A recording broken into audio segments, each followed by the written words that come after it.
เนื้อหาสาระดีๆ สูงวัยรู้ทันโลก by Dada Senior 5G Plus by Dada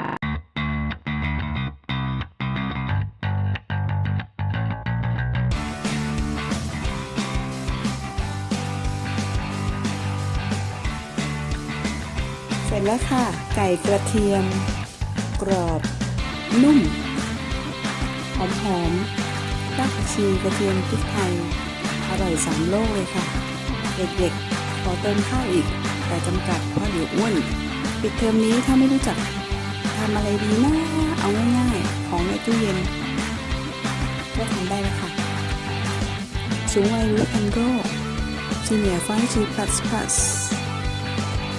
กระเทียมให้เจียวกระเทียมรากผักชีพริกไทยขึ้นไว้ก่อนนะคะเหมือนเดิมค่ะกระทะร้อนน้ำมันร้อนก่อนใส่ให้หรี่ไฟกระทะและน้ำมันจะได้คงความร้อนเอาไว้เวลาผัดกับข้าวจะได้อร่อยอาหารสุกไวโดยที่ยังไม่สูญเสียคุณค่าของอาหารไปค่ะเดี๋ยวมาดูกันว่าพอเสร็จแล้วหน้าตาจะเป็นยังไงนะคะเอาละค่ะ3 เกลือใกล้เหลืองแล้วมันก็จะมีบางส่วนเหลืองยังไม่เหลืองแล้วก็เขียงอย่างนี้นะคะพอลงไปเนี่ยไอ้ที่ยังไม่เหลืองมันก็จะลงไปคือหลักเกณฑ์ของว่าของหนักมันจะตกลงข้างล่างของเราก็คือของที่สุดแล้วมันก็จะลอยขึ้นข้างบนแล้วก็จะเขียวขึ้นอย่างนี้อันนี้น้ำมันมันไม่เยอะมันก็เลยไม่ลอยต้องอันนี้คือทำอาหารรับประทานเองแต่ถ้าเกิดเขาทำขายเขาจะเอาเร็วเขาใส่น้ำมันเยอะให้มันง่ายสำหรับเขาอะแต่เรารับไปเต็มเลยคือน้ำมันเนี่ยมันจะเกี่ยขึ้นอย่างนี้นะคะอันนี้ยังอยู่โหมดของไฟอ่อนอยู่ค่ะนะคะจากนั้นก็ให้ใส่ไก่ไปค่ะ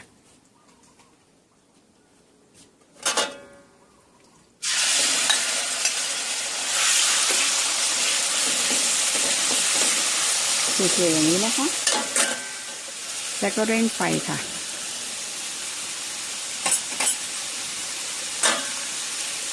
ตัก3 เกลือขึ้นก่อนเพราะว่าเดี๋ยวมันจะไหม้เกินไปเอาไว้โรยหน้าค่ะ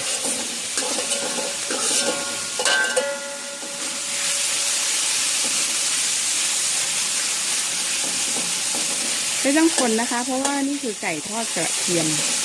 จะอาศัยว่าทอดให้มันเกรียมด้านหนึ่งและอีกด้านหนึ่งก็ให้นุ่มๆอีกด้านหนึ่งกรอบหน่อยค่ะเขี่ยนิดหน่อยค่ะให้ตรงกลางเอาไว้ตรงริมมาไว้ตรงกลาง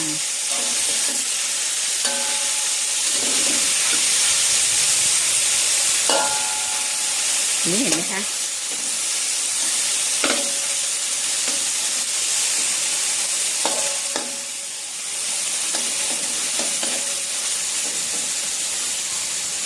ปิดสักครู่หนึ่งค่ะตากผ้าเสร็จไก่กระเทียมของเราก็สีสันสวยงามพอดีแต่ว่ามันไม่อยู่ไกลกันนะคะอยู่ใกล้ๆกันพยายามฝึกสมองไม่งั้นมันจะเป็นอัลไซเมอร์เรียงลำดับเหตุการณ์ทำไม่ถูกแต่ถ้าเกิดว่าเตาแก๊สมันอยู่ไกลกับเครื่องซักผ้าที่ตากผ้าไม่แนะนำให้ทำอย่างนี้มันอาจจะลืมกระทะไหม้ได้ค่ะอันนี้มันอยู่ใกล้กันก็เลยทำอย่างนี้ได้นะคะคือบางครั้งเนี่ยจะพูดผิดทางเพราะว่า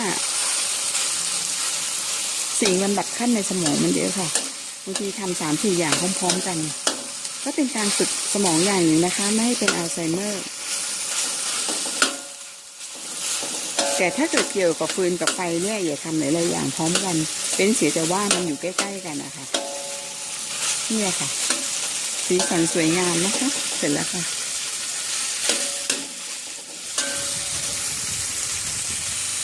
เสร็จแล้วค่ะไก่กระเทียมกรอบนุ่มหอมรากผักชีกระเทียมพริกไทยอร่อย3โลกเลยค่ะเด็กๆขอเติมข้าวอีกแต่จำกัดเพราะเดี๋ยวอ้วนปิดเทอมนี้ถ้าไม่รู้จักทำอะไรดีนะเอาง่ายๆของในตู้เย็นก็ทำได้แล้วค่ะสูงวัยรู้ทันโรค Senior 5G Plus เนื้อหาสาระดี